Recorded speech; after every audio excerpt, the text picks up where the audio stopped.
प्रिय देश के नौनिहालों, आप सभी का ऑनलाइन क्लासेज में स्वागत है। पिछले वीडियो लेक्चर में हम लोग कोऑर्डिनेशन कंपाउंड के आयु पैक नेम को कंप्लीट किए थे, जिससे हमेशा बोर्ड एग्जाम में और कंपटीशन के एग्जाम में प्रश्न पूछे जाते हैं। आज के वीडियो लेक्चर में हम लोग ये सीखेंगे कि किसी कॉम्प्लेक्स कंपाउंड का नाम दिया हो, अर्थात आयु पैक नेम दिया हो, तो उससे फॉर्मूला को कैसे लिखा जाता है, फॉर्मूला को कैसे ड्रॉ किया जाता है। आगे बढ़ने से पहले एक दो बातें मैं आपके साथ करना चाहूंगा। वैसे छात्र जो घर पे बैठे हैं, समय पास कर रहे हैं, वे कृपया ऑनलाइन जुड़ें, क्योंकि बिहार बोर्ड फॉर्म भरने का डेट अनाउंस कर चुका है और निश्चित रूप से आपका एग्जाम फरवरी या मार्च में होगा। तो घर बैठ के समय पास करने से रिजल्ट होने वाला नहीं है। आप ऑनलाइन जुड़िए, जब ही क्लास खुलेगा हम लोग ऑफलाइन भी मिलेंगे। आपको खुद चिंता होनी चाहिए अपने करियर की कि हमें कुछ करना है, ठीक है। शिक्षक कितना आपको मोटिवेट करे, गार्जियन माता पिता आपको कितना कहे कि बेटा पढ़ाई शुरू करो, घर पर बैठ के समय को बर्बाद नहीं कीजिए। जो वीडियो प्रोवाइड आपको किया जाता है उसको देखिए, होमवर्क को कंप्लीट कीजिए। और वैसे छात्र जो अभी तक ऐप में नहीं जुड़े हैं तो ऐप में आप जुड़िए, अपना form, admission form, I card हमें व्हाट्सएप नंबर पे भेजिए, ताकि मैं ऐप में आपको जोड़ दूं और आप कंटिन्यू पढ़ाई शुरू करें, ठीक है। आपको एग्जाम देना है बोर्ड की, आपको चिंता होना चाहिए कि हमारी कोर्स कितनी लंबी है, कितना डिटेल्स है, उसको हम नहीं पढ़ेंगे तो आगे जीवन में कोई कंपटीशन का एग्जाम हम क्रैक नहीं कर पाएंगे। तो कम से कम अपने लिए नहीं तो अपने उन बूढ़े माँ बाप के लिए, आने वाली जनरेशन के लिए तो पढ़ाई कीजिए कि आने वाली जनरेशन आप पर फख्र कर सके कि मेरे पापा ये हैं आज, मेरे मम्मी ये हैं आज। और नहीं चाहते हैं तो फिर आपकी मर्जी, जैसे चाहते हैं वैसे जिंदगी को पास कीजिए, जिंदगी आपकी है। वैसे समझदार आप हैं, आप अपनी कैरियर की चिंता आपको जरूर है, तो होमवर्क को कंप्लीट करते चलिए। कहीं भी दिक्कत हो तो हमें नोटिस करते चलिएगा। अब चलिए हम लोग सीखते हैं कि आयु पैक नेम दिया हो तो उससे फॉर्मूला को कैसे ड्रॉ करते हैं। कोई रूल याद रखने की जरूरत नहीं। सबसे पहले आपको इसमें केटाइन और एनाइन, पॉजिटिव पार्ट और निगेटिव पार्ट को पहचाना जाता है। देखिए फॉर्मूला दिया है तो इसका आपको पता है कि प्रथम पार्ट पॉजिटिव होगा तो दूसरा पार्ट निगेटिव होगा। ये बात क्लियर है। नहीं समझ में आता है तो देखिए, धातु के नाम में यदि एट लग गया हो, ATE दिखाई दे, तो समझ जाना है कि ये वाला पार्ट जो है निगेटिव पार्ट है। कैसा है बेटा? निगेटिव पार्ट है, अर्थात यह एनायन है। क्या है? यह एनायन है। और ये वाला पार्ट जो है बेटा क्या है? पॉजिटिव पार्ट है। पॉजिटिव पार्ट है, अर्थात ये कैसा है? केटायन है। तो सबसे पहले आपको केटायन और एनायन की पहचान होनी चाहिए। एक सवाल को हम डिटेल बता रहे हैं। स्टेप 1, पहला काम करना है आपको केटायन और एनायन की पहचान करना है। यहाँ केटायन क्या है? पोटेशियम। और आवर्त सारणी का ग्रुप 1 का कोई भी तत्व हो उस पर पॉजिटिव 1 चार्ज होता है, ग्रुप 2 का तत्व है तो पॉजिटिव 2 चार्ज होता है, तो पोटेशियम केटायन। तो यहाँ पहला हम केटायन की पहचान कर लेंगे। यहाँ क्या है? K+ है। क्लियर है? उसके बाद हम एनायन की पहचान कर लेंगे। बेटा यहाँ देखो, एनायन कौन है हमारा? एनायन यही है, हेक्सासाइनाइडोफेरेट 3। तो अब इसको क्या करेंगे, ये कोऑर्डिनेशन एंटिटी है तो इसको हम लोग बिग ब्रैकेट में ले लेंगे। फेरेट कह रहा है तो इसका सिंबल Fe होगा। हेक्सासाइनाइडो कह रहा है तो यहां हम Cn लिख देंगे, कोष्ठ में 6 लिख देंगे, और कोई और लिगेंड नहीं है उसके। अब क्या करेंगे, देख रहे हैं कि ये निगेटिव पार्ट है तो यहां हम क्या कर देंगे, छोटू X माइनस कर देंगे। ये मुझे पता नहीं है कि इस पर कितना निगेटिव चार्ज होगा। अब X को डिटरमाइन कर लेंगे। X क्या है? Charge on complex. X निकाल लेते हैं बेटा। यहां देखो तो चार्ज स्टेप 2 करेंगे। स्टेप 2 काम करना है। पहला काम की केटायन और एनायन को पहचानना। जो भी कॉम्प्लेक्स आयन हो उस पर X मान लेंगे कि कौन सा चार्ज होगा, पॉजिटिव या निगेटिव। यहां देख रहे हैं कि ये निगेटिव है तो मैंने यहां निगेटिव साइन पुट कर दिया है। Charge on complex, charge on complex हम निकाल लेते हैं, जिसको X कहते हैं। X निकालने का तरीका क्या होगा छोटू? यहां ध्यान दीजिए, oxidation state plus charge on ligand, charge on ligands, charge on ligands. तो ऑक्सीडेशन स्टेट तो यहां पता ही है हमको, देख रहे हैं कि कितना दिया है? +3। हमेशा यह प्लस में लेंगे, प्लस में दिया रहेगा, नहीं तो माइनस में दिया रहेगा तो माइनस में ले लेंगे। लेकिन जनरली कॉम्प्लेक्स कंपाउंड में सेंट्रल एटम का ऑक्सीडेशन स्टेट प्लस में ही होगा। तो यहाँ 3 दिखाई दे रहा है तो यहाँ 3+ ले लिए, प्लस चार्ज लिगेंड, यहाँ साइनाइडो लिगेंड है, तो इतना साइनाइडा है हेक्सा साइनाइडो, यहाँ देख रहे हैं कि हेक्सा साइनाइडो, यहाँ फॉर्मूला से भी तो 6 और साइनाइड पे कितना चार्ज होता है -8।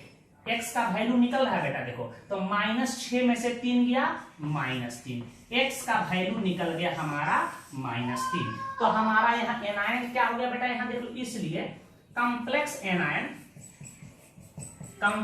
एनायन क्या हो जाएगा आप देखो तो छोटू, FeCN का होल 6 और यहां लिख देंगे 3 माइनस। बात क्लियर है। अब देखो, अब यहां थोड़ा सा दिमाग लगाना है। ये बताओ इस -3 चार्ज को हटाने के लिए कितना पॉजिटिव चार्ज चाहिए, क्योंकि यह जो कॉम्प्लेक्स साइट है उदासीन होते हैं, जितना इस पर निगेटिव होगा उतना ही यहाँ पॉजिटिव होना चाहिए। यहाँ तो देख रहे हैं कि 3 निगेटिव है, तो कितना केटायन होना चाहिए, तो 3 के प्लस यदि हम ले लेंगे तो इसको उदासीन कर देगा।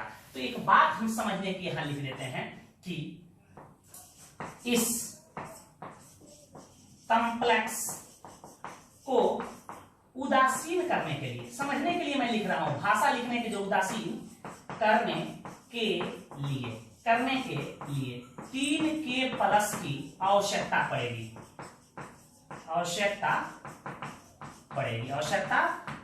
इसलिए फॉर्मूला ऑफ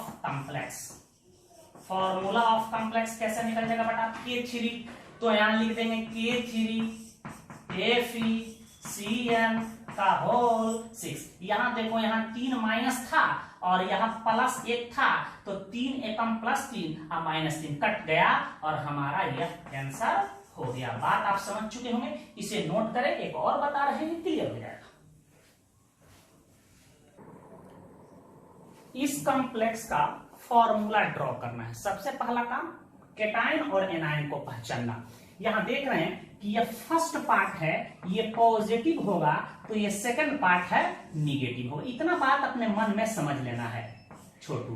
देख रहे हैं कि धातु के नाम में इट नहीं है, तो ये पॉजिटिव पार्ट होगा, और देख रहे हैं यहाँ काउंटर आयन दिया हुआ है तो निगेटिव होगा। जब ये पॉजिटिव तो ये पार्ट निगेटिव। इतना तो आपको पकड़ लेना है कि कौन निगेटिव होगा कौन पॉजिटिव होगा। तो यहां देख रहे हैं छोटू, हम लोग केटायन पहचान लेते हैं। पहले केटायन कौन हो जाएगा, केटायन हमारा ये वाला पार्ट होगा। तो कह रहा है हेक्साएमाइन कोबाल्ट 3, तो हम लोग क्या करेंगे, स्क्वायर ब्रैकेट लेंगे, हेक्साएमाइन कोबाल्ट सेंट्रल एटम को पहले लिख देते हैं, और हेक्साएमाइन है अर्थात NH3 कितना है बेटा 6 हो जाएगा, और हम बिग ब्रैकेट को बंद कर देंगे, और ये पॉजिटिव चार्ज है तो X पॉजिटिव हो जाएगा। यह चार्ज मुझे पता नहीं कितना होगा। और यहां देखो एनायन क्या हो रहा है बेटा, यहाँ एनायन हो रहा है हमारा, क्लोराइड दे रहा है। अभी मुझे पता नहीं है कि क्लोराइड कितना है, 3 है कि 4 है कि 5 है कि 6 है, ये बताएगा कितना है, सवाल को बताएंगे। तो यहाँ देखो तो Cl माइनस हो गया, पहचान लिए। हमको पता है कि क्लोराइड पे -1 चार्ज होता है, लिगेंड का नाम और लिगेंड पे चार्ज याद होना चाहिए। ये बात तो क्लियर है। अब हम X निकाल लेते हैं, चार्ज ऑन कॉम्प्लेक्स। X निकालने का सूत्र क्या होता है, oxidation state plus charge on ligand, charge on ligands. X का वैल्यू ऑक्सीडेशन स्टेट यहाँ कितना दिया बेटा +3, और 6 इंटू NH3 पे चार्ज कितना होता है सबको पता है 0। यहां देखो तो X का वैल्यू कितना निकल गया +3। क्लियर है। तो हमारा इसलिए केटायन क्या हो जाएगा, केटायन हो जाएगा, या कॉम्प्लेक्स केटायन लिख सकते हो। कॉम्प्लेक्स केटायन हमारा क्या हो जाएगा बेटा, CONH3 का होल 6, यहां क्या लिखते हैं 3+3। ये बताइए इस 3+ को हटाने के लिए यहां कितना माइनस चाहिए, 3+ है तो हाँ 3 माइनस चाहिए। तो यदि इसको हम 3 कर दें तो 3 एका -3 है, +3 कट जाएगा कि नहीं। तो आप इसको कैसे लिखिएगा, लैंग्वेज लिख देते हैं ताकि आपको दिक्कत नहीं हो।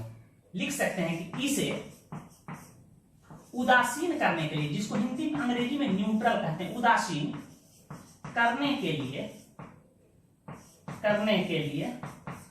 3Cl- की आवश्यकता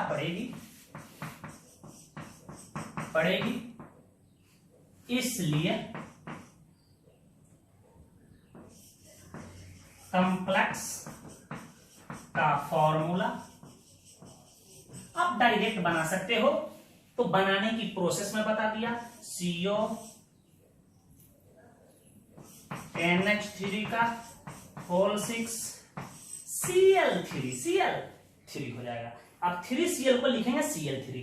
नाम जब बता रहे थे तो बताए थे कि काउंटर आयन के तौर पे कोई चीज रहे तो इसकी संख्या को नहीं लिखते हैं। देख रहे हैं यहाँ 3 है लेकिन यहाँ क्लोराइड ही लिखा गया है। जब इसके नाम से हम फॉर्मूला बना रहे हैं तो ये आ जा रहा है ऑटोमेटिक। ये ऑक्सीडेशन स्टेट ही बता रहा है कि यहाँ क्लोराइड की संख्या 3 है। ये बात समझ चुके होंगे। एक और बता रहे हैं, नोट करें। इस प्रश्न को देख लीजिए। कह रहा है कि tetra amine chloro nitro platinum 4 ion, इसका फॉर्मूला आप ड्रॉ कीजिए। देखिए आयन दिखाई दे दिया, इसका मतलब कि कोऑर्डिनेशन एंटिटी जो है उस पर जरूर कोई चार्ज है, या तो निगेटिव है या तो पॉजिटिव है। हम कैसे समझेंगे कि पॉजिटिव है या निगेटिव है? जहां देख लेंगे कि धातु के नाम में 8 नहीं है तो समझ जाएंगे कि इस पर जो चार्ज होगा वो पॉजिटिव होगा, कंफर्म है कि पॉजिटिव होगा। लेकिन इसी में प्लेटिनेट लगा होता, 8 लगा होता तो ये कंफर्म हो जाता कि इस पर जो चार्ज है वो निगेटिव है। तो पहला बात तो यह मन में ही कंफर्म कर लें कि जो इस कॉम्प्लेक्स पे चार्ज होगा वो पॉजिटिव होगा। अब देखिए इसमें कोई काउंटर आयन नहीं है तो इसको हम कैसे ड्रॉ करेंगे? यहां लिख रहे हैं कॉम्प्लेक्स, डायरेक्ट लिखेंगे कॉम्प्लेक्स। कॉम्प्लेक्स कौन हो रहा है? यहाँ प्लेटिनम है तो यहाँ लिख देते हैं प्लेटिनम।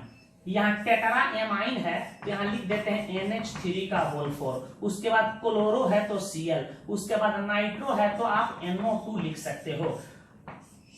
स्क्वायर ब्रैकेट को बंद करेंगे। आयन दिया है तो इस पर हम X मान लेंगे। ये चार्ज मुझे पता है क्या होगा, पॉजिटिव होगा कि निगेटिव होगा। कंफर्म है कि पॉजिटिव होगा तो X का मान हम निकाल लेते हैं। क्या होगा X का मान? यहां देखो X निकालने का सूत्र होता है ऑक्सीडेशन स्टेट प्लस क्या होता है बेटा? Charge on ligand. Charge on ligands होता है। देखो यहां हम लिगेंड्स पर चार्ज लिख रहे हैं। ऑक्सीडेशन स्टेट तो दिया है यहां +4। चार्ज ऑन लिगेंड NH3 पर चार्ज होता है 4 × 0 प्लस क्लोराइडो पर होता है -1 प्लस नाइट्रो पर होता है -1। अब देख छोटू, यह +4 प्लस -2। छोटू X का वैल्यू कितना निकल गया देख रहे हैं? +4 में से 2 गया +2। अब X का मान हम पुट कर देंगे यहाँ कितना? +2। इसलिए लिख सकते हैं formula of complex. Formula of complex हम लिख सकते हैं क्या होगा? प्लेटिनम NH3 का होल 4 Cl NO2 और आयन है पॉजिटिव चार्ज, इस पर 2+ लिख देंगे। That is our correct answer. तो इस तरह से आप बना सकते हैं। एक और बता रहे हैं, उसके बाद हम होमवर्क दे रहे हैं, नोट करो। इस कॉम्प्लेक्स का फॉर्मूला ड्रॉ करना है। देखिए इसका नाम एक शब्द में ही लिखा गया है, अर्थात इसमें कोई काउंटर आयन नहीं है। तो हम लोग सबसे पहले इस कॉम्प्लेक्स को ड्रॉ कर रहे हैं।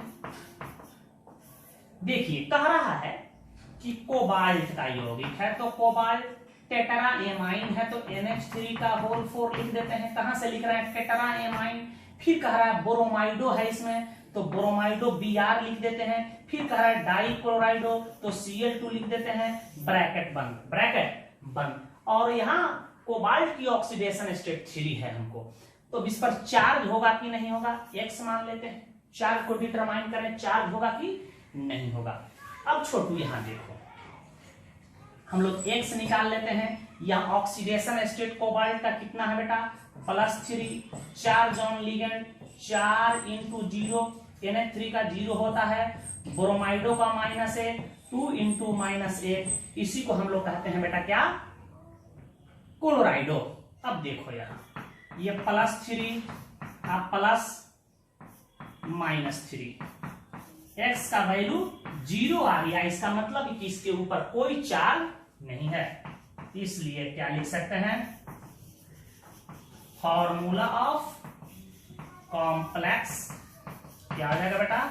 CO NH3 का होल 4 Br Cl2। यह एक न्यूट्रल कॉम्प्लेक्स है। तो इस तरह से आप कॉम्प्लेक्स का नाम से फॉर्मूला ड्रॉ कर सकते हैं। कुछ सवाल दे रहे हैं, उसे घर पे बनाइएगा।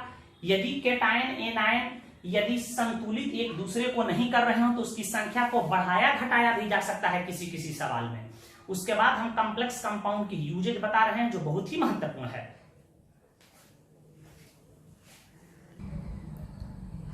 इन दिए गए कॉम्प्लेक्स के नाम से आपको इनका फॉर्मूला ड्रॉ करना है, इसे नोट करें।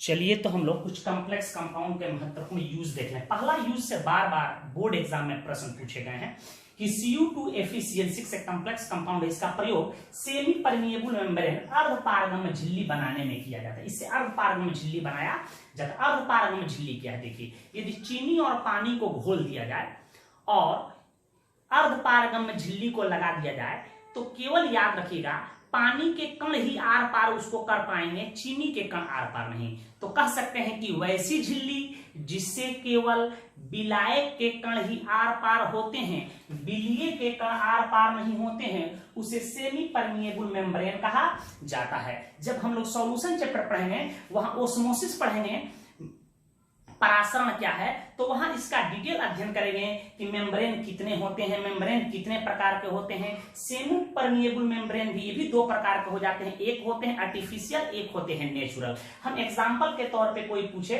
कि Cu2Fe6 से बनी झिल्ली, कैल्शियम फॉस्फेट से बनी झिल्ली, चमड़पत्र, महीन चमड़ा का पत्थर। देखिए आप मेला बाजार में जाते होंगे तो पहले तासा लोग खरीदता था, क्या करता था, मिट्टी के बर्तन पे महीन चमड़ा का लेयर उस पर चिपका देता था, उस पर सट जाता था। हम लोग पीटते थे, तासा बजाते थे। महीन चमड़ा का पत्थर जिसको झिल्ली कहते हैं, वह भी हमारा परमिएबल मेम्ब्रेन का काम करता है।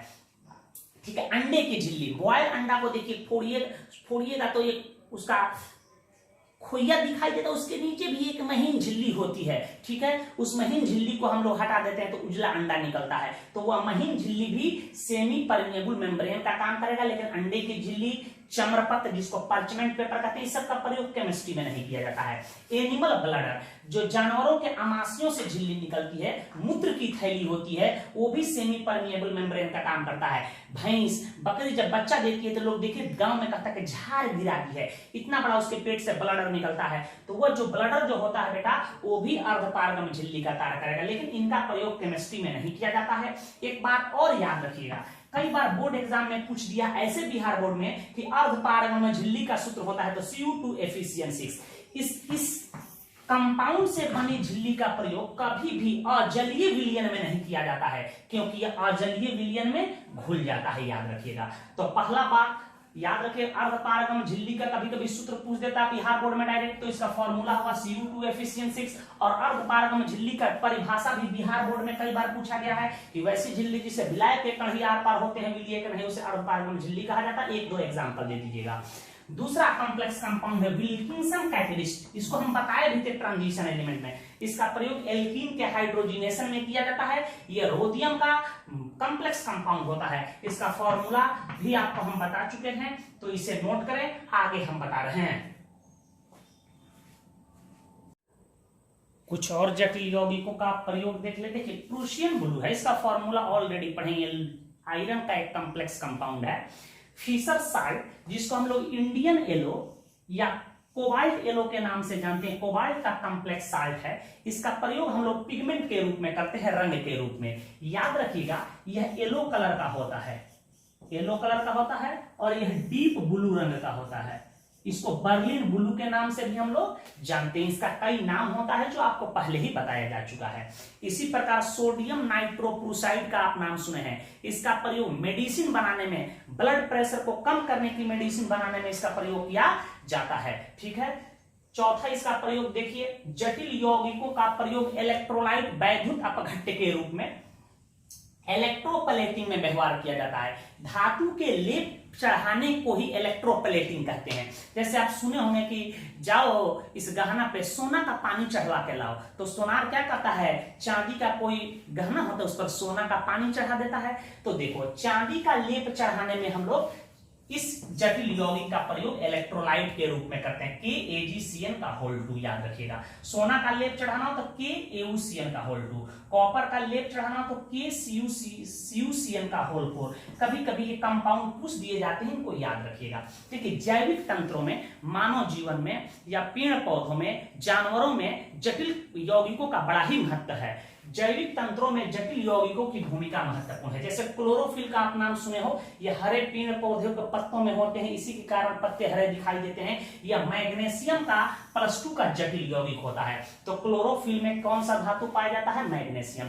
हेमोग्लोबिन का नाम सुने हो, लाल रक्त कणों में पाया जाता है। यह फेरस आयन इसमें पाया जाता है। यह Fe2+ का जटिल यौगिक होता है। बिहार बोर्ड में पूछा था कि हेमोग्लोबिन या रक्त किसका जटिल यौगिक होता है, तो Fe+2 का याद रखें। फेरस आयन इसमें पाए जाते हैं। वैसे हम लोग विटामिन पढ़ेंगे तो वहां भी अध्ययन करेंगे कि विटामिन क्या होते हैं, विटामिन के टाइप्स कितने होते हैं, वाटर सोलेबल कौन है, फैट सोलेबल कौन है, कैसे इसको रखते हैं, ट्रिक्स सब बताएंगे। ये इस साल के सिलेबस से CBSE रिड्यूस कर दिया है, फिर भी हम लोग पढ़ेंगे ताकि कंपटीशन में आने वाले प्रश्न नहीं छूटे। वहां एक विटामिन हम लोग पढ़ेंगे, विटामिन B12। जितने भी विटामिन B और C होते हैं वह सब जल में घुलनशील होते हैं, याद रखिएगा। बिपिन चंद्रपाल, बिपिन चंद्रपाल, बिपिन का मतलब विटामिन बी जितने भी होंगे, B1 B2 B3 B4 B6 जितने भी होंगे बी, और बिपिन चंद्र माने विटामिन C एस्कॉर्बिक एसिड, पाल माने प्रोटीन। ये 3 ऐसे चीज होते हैं जो जल में घुलनशील होते हैं। बाकी जो विटामिन हो जाते हैं वो फैट सोलेबल होते हैं, जैसे vitamin K, vitamin D, vitamin E, vitamin A, ये फैट सोलेबल विटामिन है। और विटामिन H होता है जो neither fat soluble nor water soluble. तो विटामिन में चर्चा करेंगे। याद रखिए कई बार कंपटीशन में पूछा गया है कि विटामिन B12 इसके कमी से शरीर में खून की कमी हो जाती है, जिसको एनीमिया कहते हैं। तो विटामिन B12 कोबाल्ट 3 का जटिल यौगिक होता है, जिसका व्यवहार एनीमिया कहते हैं खून की कमी, एनीमिया के इलाज में किया जाता है। इसका प्रयोग हम लोग कहां करते हैं? एनीमिया के इलाज में विटामिन B12 का प्रयोग करते हैं। इसे नोट करें, कुछ और प्रयोग हम बता रहे हैं। कुछ और प्रयोग देख लीजिए। EDTA आयन का नाम याद रखिएगा, इसका नाम होता है इथाइलिन डाइएमीन टेट्राएसीटेट आयन, याद रखिएगा। बहुत ही महत्वपूर्ण यह एक लिगेंड है।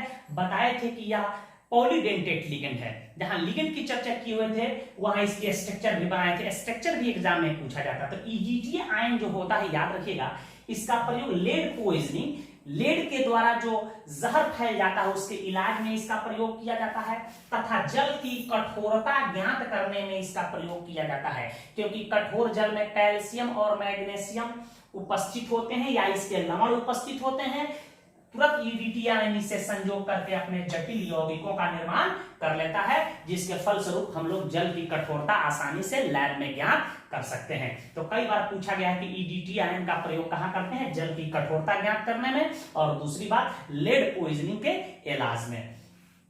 कुछ धातुओं के प्यूरिफिकेशन उसके मेटल कार्बोनिल जटिल यौगिकों के विखंडन के फलस्वरूप किया जाता है। कुछ अशुद्ध धातु होते हैं, सबसे पहले उसको कार्बन मोनोऑक्साइड से अभिक्रिया कराकर उसके वोलाटाइल कंपाउंड अर्थात उसके कार्बोनिल कंपाउंड में परिवर्तित कर लेते हैं, और उस कार्बोनिल कंपाउंड को हम विखंडित करते हैं तो शुद्ध धातु प्राप्त होता है। जैसे निकेल का शुद्धिकरण, कई बार पूछा गया निकेल के शुद्धिकरण जब करते हैं तो इसको मॉन्स प्रोसेस कहते हैं। कई बार बोर्ड एग्जाम में पूछे गए हैं कि मॉन्स प्रोसेस के द्वारा किस धातु का शुद्धिकरण किया जाता है, तो निकेल का। या निकेल का शुद्धिकरण कैसे करते हैं? मॉन्स प्रोसेस के द्वारा। ये इम्प्योर निकेल है, याद रखिएगा।